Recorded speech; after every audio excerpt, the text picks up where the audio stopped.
Okay, so when you think of the titans of the abstract expressionist movement, who immediately springs to mind? Probably Pollock, right. Yeah. Rothko, de Kooning, Yeah. those are the big names. Exactly. The ones that have really defined the whole era of American art for decades. But what if I were to ask you about Lee Krasner? Does her name ring that same bell, give you that same immediate recognition? Probably not for most people, I guess. Mm. And that's really the puzzle, isn't it? It absolutely is. And Yeah. that's the central question we're diving to today. Why isn't Lee Krasner's name as widely recognized? I mean, given her profound influence, her really groundbreaking work, and a career that spanned, over 50 years? It's such an essential question. And, it really forces us to look again at how art history itself is written. Lee Krasner was, and there's just no doubt about this, a pivotal figure in American art, a real trailblazer. Yeah. She wasn't just challenging the artistic norms of the time. She was actively breaking down barriers for women artists. And she was doing this way back, like in the 1930s. Her work was bold. It was daring, completely unapologetic. You can really feel that energy in it. Oh, absolutely. An intense emotion expressed through this unique mastery of color, texture, shape. But for so long, her story, well, if it got told at all, it was almost always just through the lens of her marriage to Jackson Pollock. Right, like she was just an extension of him. Exactly. Instead of acknowledging her own formidable independent merits, it just speaks volumes about the biases that have shaped how we record and, frankly, understand artistic legacies. And that is precisely why we're here. Our mission today is to, cut through that historical oversight. We want to shine a bright light on Lee Krasner. We've pulled together a whole range of sources for this deep dive. Biographical accounts, really insightful art history critiques that challenge those old narratives, and some powerful essays re-examining her contributions, including, actually, a significant new digital publication from the Pollock Krasner Foundation itself. Oh, interesting. What's the angle there? Well, it explicitly aims to bring her out of Pollock's shadow. So think of this deep dive as your shortcut to really understanding Krasner, her life, her unique artistic voice, and the huge systemic challenges she faced. And faced so bravely. Absolutely. We want to reveal why she's increasingly and rightly being seen as the unacknowledged equal of her famous husband. Because ultimately, her story isn't just about one incredible artist. It tells us something much bigger, doesn't it? Something really illuminating about art history itself and maybe the biased ways these stories get constructed. It certainly does. And I think to really grasp her impact, her resilience, we absolutely have to start at the beginning. A life dedicated to art against pretty much insurmountable odds. Okay, let's unpack that. We're talking about this fierce determination from a really young age. Can you imagine? 13 years old, early 20th century, an immigrant girl deciding, I'm going to be a professional artist. It's extraordinary. In that era, for a woman, especially from an immigrant background, it wasn't just unusual, it was audacious. Right. It wasn't just some teenage dream. It felt like a real calling, this deep need to create. And she pursued it with this, fierce strategic focus. She wasn't just hoping, she was planning. In a world that really didn't offer many paths for women in art. And her choices, even then, were remarkably smart. They really reflect that ambition. She didn't just go to any high school. She specifically sought out Washington Irving High School in New York City. Why that one specifically? Because, incredibly, at that time, it was the only public high school in the entire city that allowed women to formally study art. Think about that. Wow. So that wasn't luck. That was a calculated move. Absolutely. A deliberate, strategic move by a young woman who already understood the system, the barriers, and was actively finding ways around them. It shows such clear vision right from the start. And then she stayed in New York, right, which was becoming this huge international art hub. Exactly. A real crucible for new ideas. After high school, she kept pushing, enrolling in top places like Cooper Union in 26 and then the Art Students League. But here's where it gets really interesting, kind of telling about the resistance she faced. Even then, her unique style, her independence, it was already causing friction. Where was this? At the National Academy of Design. She was there from 26 to 28. Apparently, her conservative teachers often, chastised her for her original vision. They basically deemed it unsuitable for a woman. Unbelievable. But not surprising, sadly. They could see the talent, but they couldn't handle her defying their rigid ideas of what female art should be, or maybe what any art should be if it wasn't following their rules. It just lays bare how early she hit those biases, the ones that would kind of follow her throughout her career. Yeah. But despite that resistance, Her early work was already incredibly diverse, really sophisticated. She had this amazing range, moving from very realistic self-portraits to these daring, surrealist experiments. So she wasn't locking herself into one thing? Not at all. It showed this incredible versatility, this deep curiosity. She refused to be pigeonholed. She was absorbing everything, pushing boundaries from day one. It just highlights so clearly how right from the start Krasner faced systemic barriers, real resistance to her vision, purely because she was a woman. It wasn't about the art's quality, it was about her identity. Which brings us to how she actually managed it all. I mean, how did she navigate that system? Because let's face it, an art career doesn't pay for itself, especially back then, and certainly not for a woman challenging things. Precisely. And it wasn't easy. To support her studies, her art, Krasner worked some really demanding jobs. She worked in a factory, she was a waitress. She even worked as an artist model, which was common, but often, not the most dignified work. Wow. All that just to keep painting? Oh, wait, there's more. Mm. All while doing that, she was studying for her teaching certification at night. Why teach? Because that was basically the approved career path for women artists then. The practical fallback. The established art world just wasn't offering many direct professional routes or sustainable income for women. So she was literally burning the candle at both ends, just pushing herself to the absolute limit to keep that dream alive. That's incredible dedication. It really is. And then a huge turning point came in 1933, the New Deal, FDR. Ah, the WPA. Exactly. She managed to get full-time work as an artist through the Works Progress Administration, the Federal Art Project, the WPA FAB. It was this vital visual arts program providing employment during the Depression. Those programs were revolutionary, weren't they? Absolutely life-changing for so many artists. It wasn't just about paying the bills, which was obviously crucial. It financially supported artists who might have had to give up otherwise. And for women artists especially, these programs offered their first real professional opportunities. Not just income, but also, maybe just as importantly, a sense of camaraderie, a community. Something they probably didn't find easily elsewhere. Definitely not. It was a lifeline. And she didn't just survive in that environment. She really thrived, didn't she? Oh, completely. She very quickly moved up to a supervisory position within the WPA. She was working as an assistant on these large-scale public murals. But here's a really striking detail, one that often gets glossed over. And it says so much about her professional standing before Pollock. What's that? Jackson Pollock, her future husband, actually served as her assistant on other WPA murals. No way. Seriously, Pollock worked for her. Yes. It completely flips the usual script, doesn't it? Wow. That's a critical piece of information. It totally recontextualizes her early career. It really does. It shows how respected and capable she was in her own right before her association with Pollock became the main story. This whole period just underscores her perseverance, her ability to thrive even in tough circumstances. She was gaining professional experience, recognition, entirely on her own terms. She was never just the wife. She was an established artist, a leader. Okay, so by the mid-1930s, Krasner isn't just aspiring anymore. She's a professional artist, recognized, experienced, and this leads her right into the heart of the abstract expressionist scene in New York. And she wasn't just joining it. She was helping to build it. In 1936, she became a founding member of the American Abstract Artists. This was a really crucial group in New York dedicated to promoting abstract art, trying to get the public to understand and appreciate this radical new way of painting. So she was right there at the ground floor, a foundational figure. Absolutely. And it was through this group in 36 that she first met Jackson Pollock. Their relationship developed. They moved in together in 41, married in 45. And it's hard to overstate the impact this relationship had, especially on her career. How so? Well, it's often noted that after they married, the huge job of promoting Pollock's career, managing the practical side, the sales, everything, it just sort of fell to her. She became his main advocate, his manager. So she was championing his work.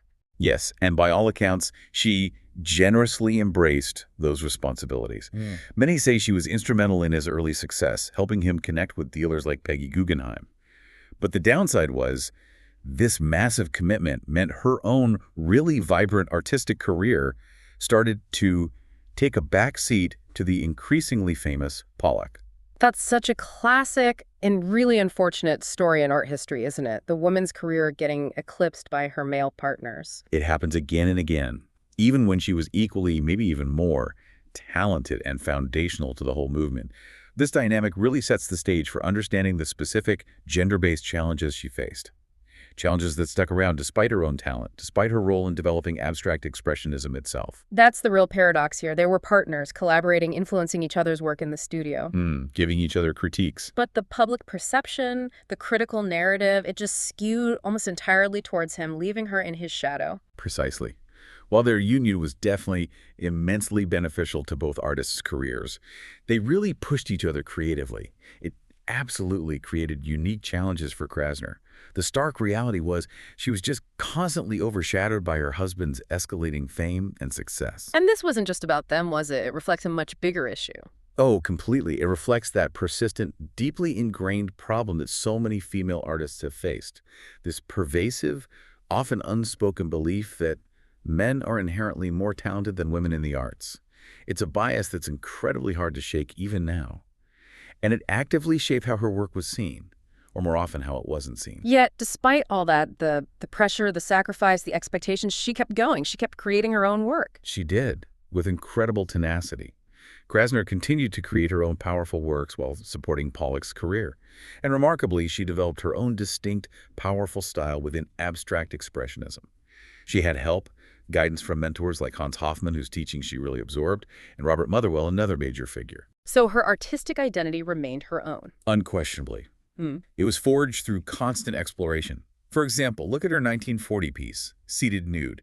It tells you so much about her early skill and her emerging style. You can see the debt to Picasso, the Cubist elements. Yeah, the geometric forms, the way she plays with space. Exactly, her masterful, non-realist handling of those forms.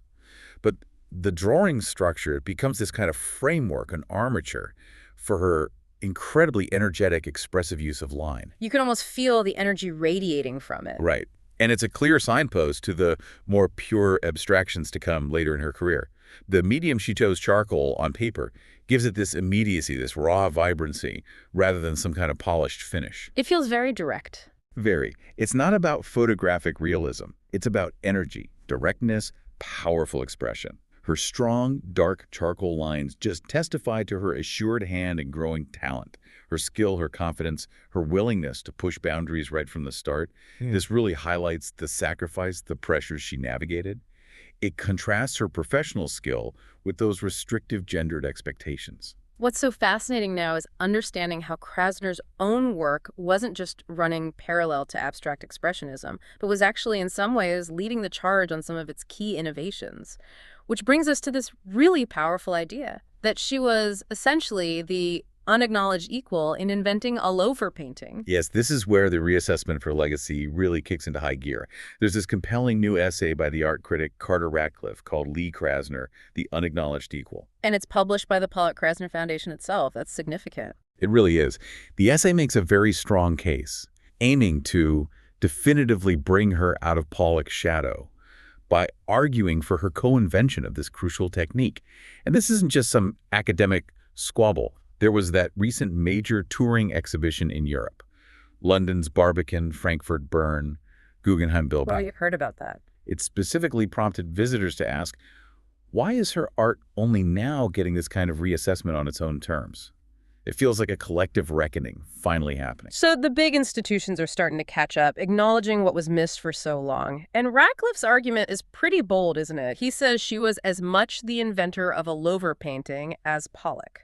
He does. For anyone maybe unfamiliar, allover painting is that revolutionary technique where the whole canvas is covered evenly with paint, ditching traditional composition, focal points, all that. It's like an immersive field. Yeah, exactly. And Ratcliffe directly challenges that myth of the lone genius innovating in isolation. He asks, very pointedly, isn't it possible that either Krasner or Pollock painted an allover image sometime in 1946, saw on his or her own that it had potential, and proceeded from there? So a shared discovery, mutual influence. That's what he suggests. His bigger critique is aimed at that historical narrative casting Pollock as the heroic innovator, and Krasner as just his first follower. He insists, quite rightly, that artists do not innovate in isolation. Breakthroughs often happen through intense exchange, shared exploration. And their studio must have been a hotbed of exactly that kind of energy. And he backs this up with actual paintings, right? Specific examples of her early allover work. Yes, he does. He points to her blue painting from 1946, describing it as quivering with linear drama played out against a backdrop of red and blue pigment. He also highlights image surfacing from 1945. He draws direct comparisons between these Krasner pieces and Pollock's famous shimmering substance from 1946. So there's visual evidence suggesting this parallel development. There really is. And Radcliffe goes further. He argues that another distinct body of work Krasner made in 1949, based on what she called principles of hieroglyphics, also qualifies as allover paintings. This shows her really unique take on the technique. Hieroglyphics. That's a fascinating word choice for abstract painting. What did those look like? Think about works like White Squares from around 48 or Continuum from 47-49. What defines them is this radical rejection of traditional composition. There's no focal point, no principle of containment, no recognition of the edge as anything but a physical fact. So pure all-over images. Exactly. But, and this is key, they are so distinct from Pollock's that only a few discerning writers have ever applied the word allover to them. Her approach was just that individual. In a Polliver vision, but unmistakably Krasner's. Precisely. She herself called them hieroglyphic. Radcliffe found that description as good a name as any for grids inflected by flourishes of paint that come to rest at the border where writing or calligraphy meets painting. It points to this unique visual language she was developing. It really underscores her independent development of this technique. She wasn't just following, she was inventing alongside, but in her own way. Absolutely. Her work often hinted at abstraction without fully going there in the same way as some others. Instead, she channeled this intense emotion through an unusual use of color, texture, and shape. You see it in her little image series, these dense fields of repeating geometric shapes, almost like textiles. And later works, too, like The Seasons. Yes, works like The Seasons reflect really personal themes of death and rebirth, tied to her own life, her struggles, her resilience, transforming that personal experience into universal art. It just feels like there's this recurring, deeply troubling pattern of female artists being systematically sidelined in the big art history story. And you can't really talk about how that abstract expressionist narrative got built without talking about Clement Greenberg, right? Oh, absolutely not. Greenberg was arguably the most influential art critic of the mid-20th century. His opinions, his endorsements, and his omissions profoundly shape how abstract expressionism was understood then and how it's remembered now. He basically solidified the narratives we're now trying to re-examine. And Radcliffe's essay really digs into Greenberg's role. It does. It meticulously unpicks Greenberg's almost unwavering praise for Pollock, and it reveals something surprising, largely forgotten. Greenberg himself at one point credited the little-known Ukrainian-U.S. artist Janet Sobel with originating the allover technique, specifically the drip method that became Pollock's signature. Wait, what? Greenberg, Pollock's biggest champion, admitted someone else did the drip technique first. That's huge. That completely throws a wrench in the established timeline. It's absolutely massive, and Greenberg wasn't vague about it.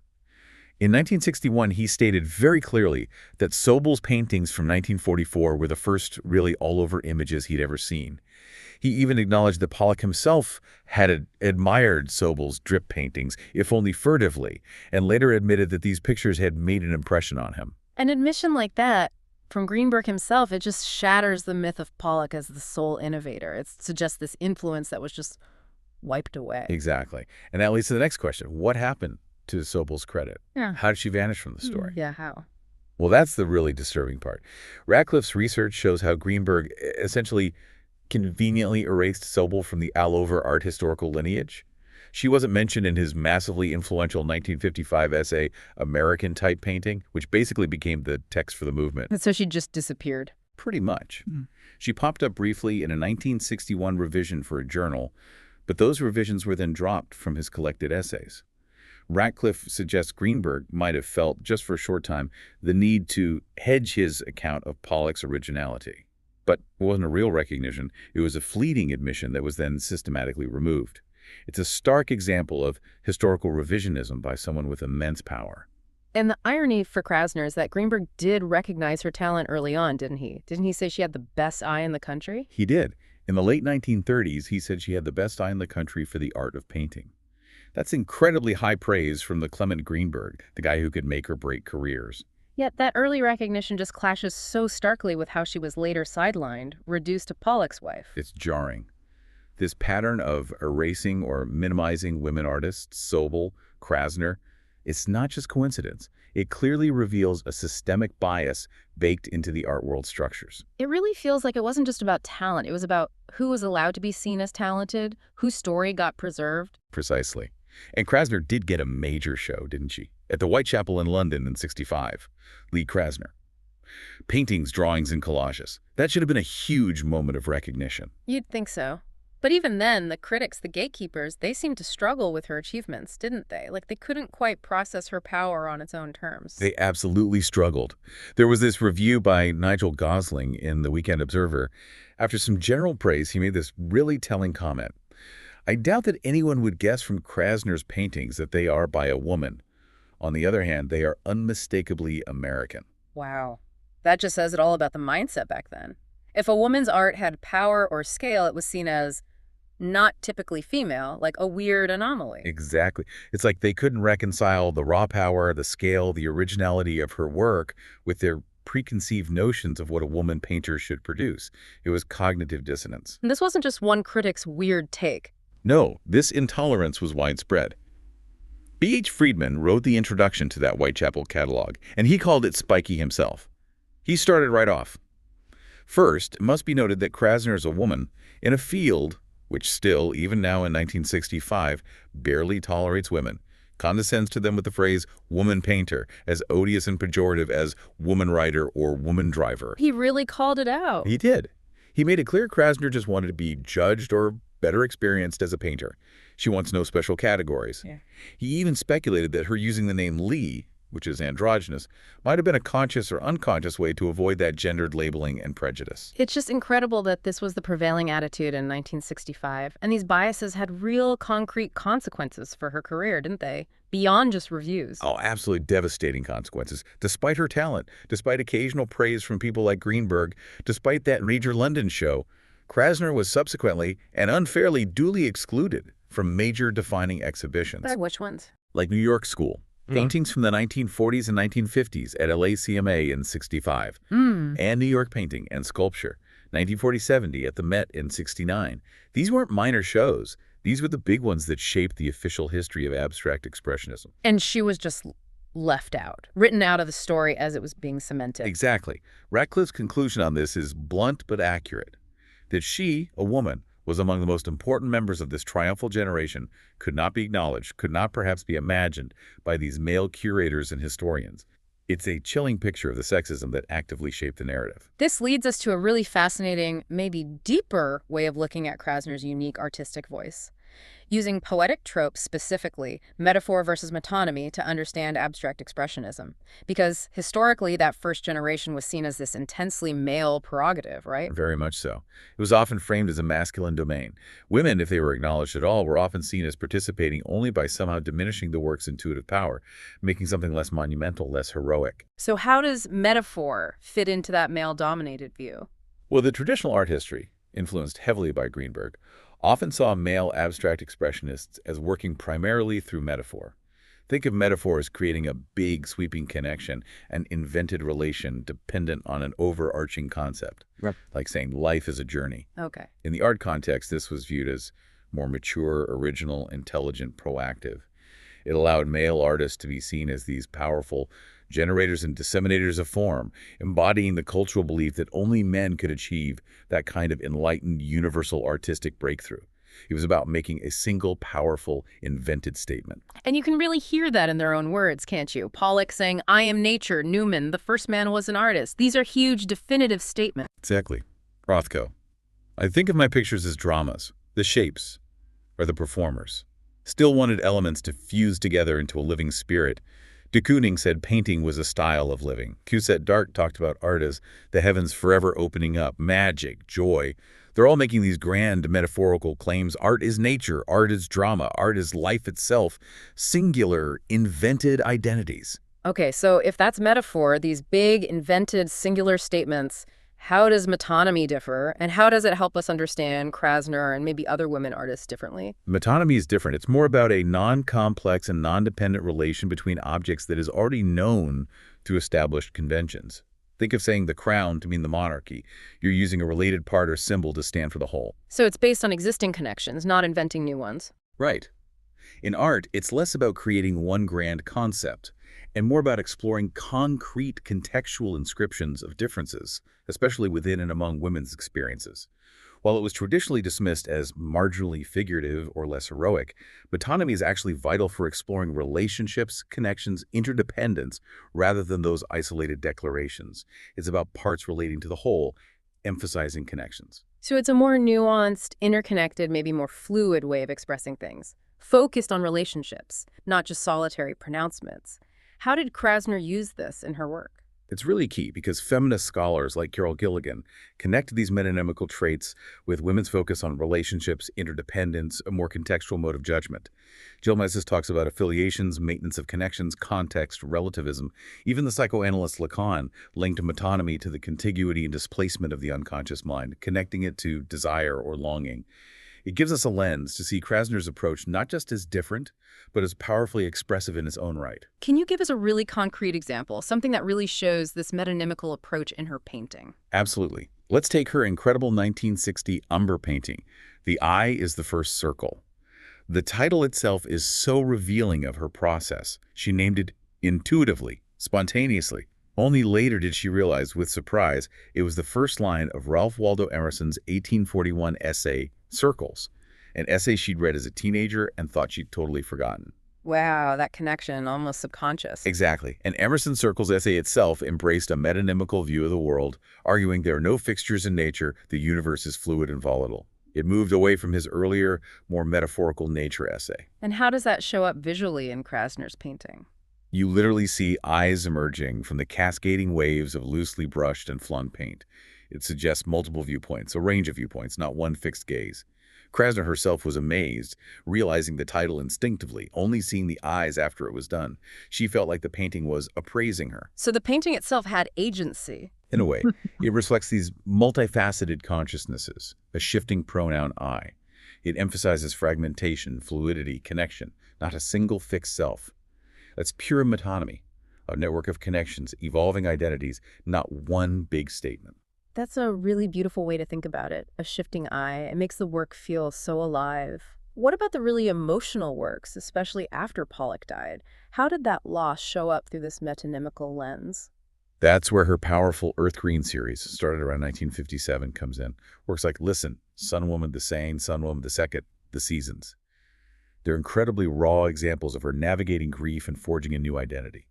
In these huge paintings, her own signature, her name, it becomes more than just a sign-off. It actually expands to become the armature for the entire painting. Her name becomes the structure. Yes, this bold emphasis on her connection to her own name comes right when she was forging a separate identity from Pollock.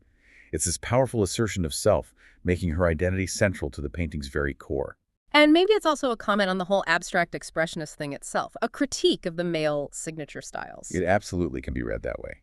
A brilliant, subtle parody of that one-image art. Pollock's drips, Rothko's veils, Newman's zips, those instantly recognizable brands. Krasner's use of her signature is different. It's rooted in personal narrative, ongoing self-discovery. And listen, you mentioned that one was particularly emotional for her. Incredibly so. She said she had an intense emotional reaction painting it, remembering tears were literally pouring down her face, even though to an outsider it might look like a happy painting. And she was genuinely surprised when the breasts appeared in the painting, an intuitive, unconscious element surfacing. So it wasn't just the signature, it was these fragmented pieces of herself appearing almost involuntarily. Exactly.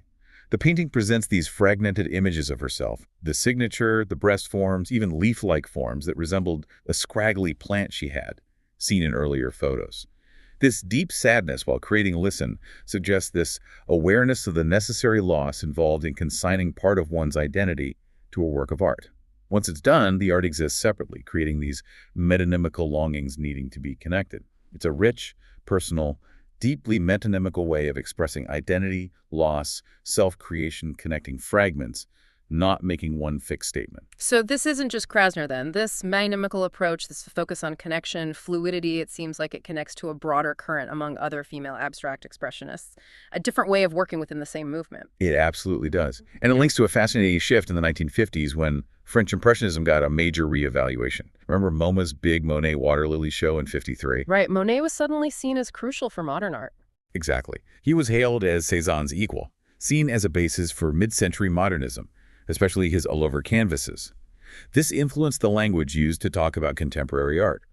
Elaine de Kooning, in a key 1955 Art News article, even identified abstract impressionists. What defined them? She said they created all-over compositions through a quiet, uniform pattern of strokes, spread over the canvas without climax or emphasis, aiming to manifest personally intuited spiritual states through resolutely optical means.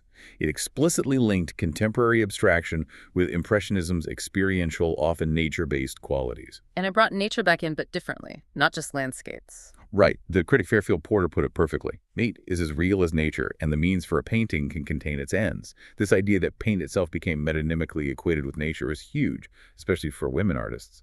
The materials themselves, the flow, the texture, held this visceral connection to the natural world. Which connects to artists like Joan Mitchell and Helen Frankenthaler. Yes, precisely. They showed similar approaches, distilling complex feelings, creating works conceptually comprised of nature, embodying it, rather than just depicting it. How do they do that, specifically? Think of Joan Mitchell talking about her remembered landscapes, like George Wendt swimming at Barnes Hole, but it got too cold. She spoke of painting out of love, wanting to capture the feeling of a dying sunflower. That's pure empathy, metonymy. Not a picture of the sunflower, but the distilled feeling connected to her experience. And Frankenthaler. She described working through clumsy or puzzled feelings to find magic. She created that in and out movement in her stain paintings, her lyrical abstraction. For her, those lyrical sensations came from the interplay of the transient paint and the receptive canvas. It was about process, interaction, creating this unfolding experience. So what we're seeing is this really compelling counter-narrative. It shows how Krasner and other women pioneers engage with nature, self, creation in ways that fundamentally diverged from that heroic, metaphorical male approach. Their work emphasized connection, fluidity, shifting identity, process, rather than those singular definitive statements. And this understanding brings us to Krasner's enduring legacy and the broader implications for art history.